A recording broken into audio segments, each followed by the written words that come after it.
आज आपण बनवणार आहे सुकापुरी। त्यासाठी लागणारे साहित्य आहे पांढरे वाटाणे, कोथिंबीर, शेव, गरम मसाला, लसूण, हळद, लाल तिखट पावडर, मिरची, मीठ, कांदा, तेल, बटाटे आणि पुरी।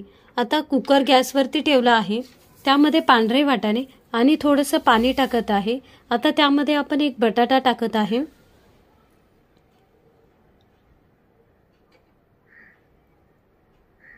आता आपण त्यामध्ये थोडंसं तेल टाकत आहे। आता आपण कुकरला झाकण लावून 2 ते 3 शिट्टी घेणार आहे। आता आपला बटाटा आणि पांढरे वाटाणे चांगले शिजलेले आहेत। मी त्याला थोडंसं बारीक करून घेत आहे।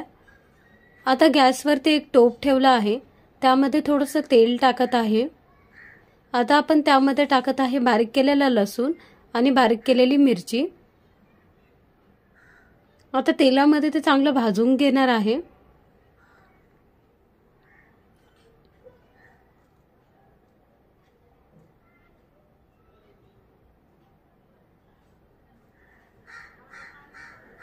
आता आपण त्यामध्ये टाकत आहे पांढरा वाटाणा आणि बटाटा।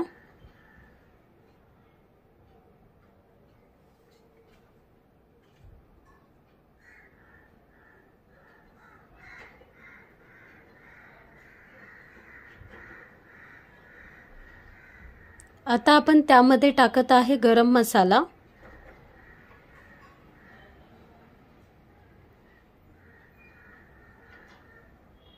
मीठ,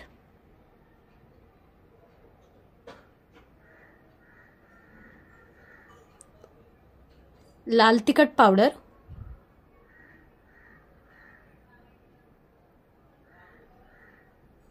आणि हळद।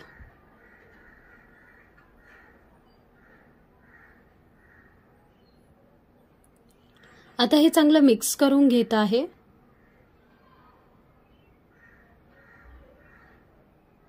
आता हे मी बारीक गॅसवरती 10 ते 15 मिनिटं शिजून देणार आहे। आता गॅसवरती एक कढई ठेवली आहे। त्यामध्ये थोडंसं तेल टाकलं आहे। आता मी त्यामध्ये पुरी टाकत आहे।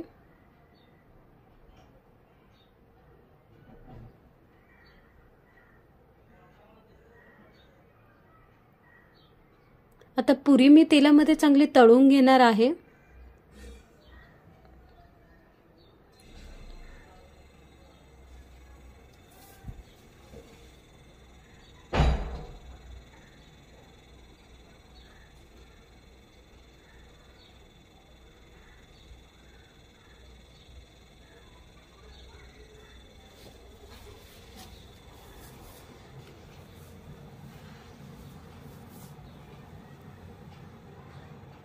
आता आपल्या पुरी तळून झालेल्या आहेत आणि रगडा पण चांगला शिजलेला आहे। आता त्यामध्ये मी टाकत आहे कोथिंबीर,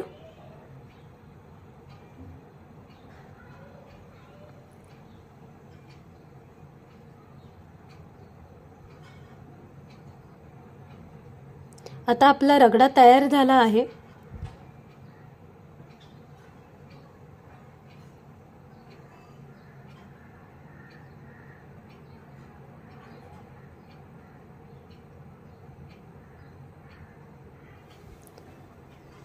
आता आपली सुकापुरी तयार झाली आहे।